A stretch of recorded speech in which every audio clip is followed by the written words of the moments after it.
warahmatullahi wabarakatuh. Kami dari kelompok 10 saluran transmisi dan antena yang beranggotakan saya sendiri, Khalifah Dakwan Araji, dan teman-teman saya. Perkenalkan, nama saya Diah Puspitasari. Perkenalkan, nama saya Estrian Kristi. Sini kami akan menjelaskan materi tentang rugi-rugi saluran transmisi. Next.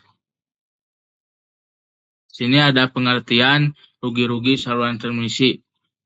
Berkurangnya atau hilangnya sebagian daya sinyal elektromagnetik saat sinyal merambat melalui media transmisi, sehingga daya yang diterima lebih kecil daripada daya yang dikirim.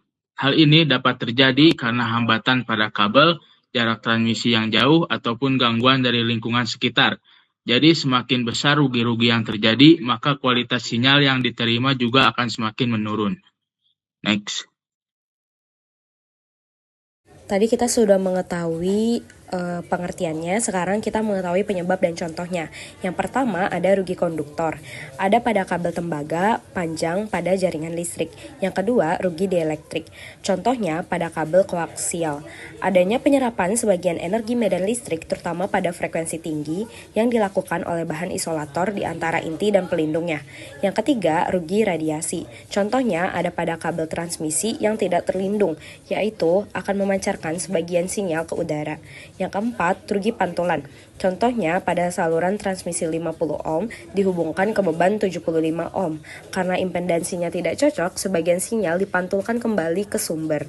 Yang kelima, rugi sambungan. Contohnya pada konektor kabel yang longgar atau sambungan solder yang kurang baik, menyebabkan tambahan hambatan dan refleksi suatu dari sinyalnya.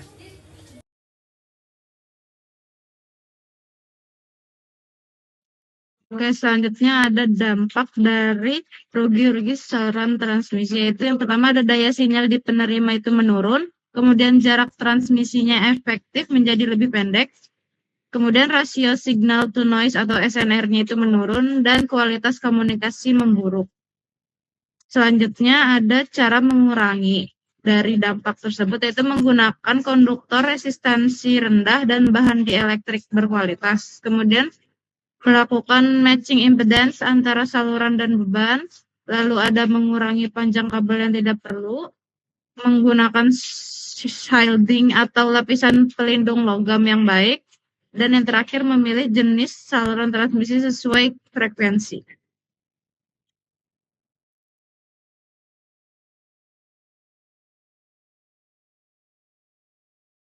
Mungkin cukup dari presentasi dari kelompok 10 kelas 4B. Terima kasih. Mohon maaf bila ada kesalahan kata maupun pengucapan. Wassalamualaikum warahmatullahi wabarakatuh.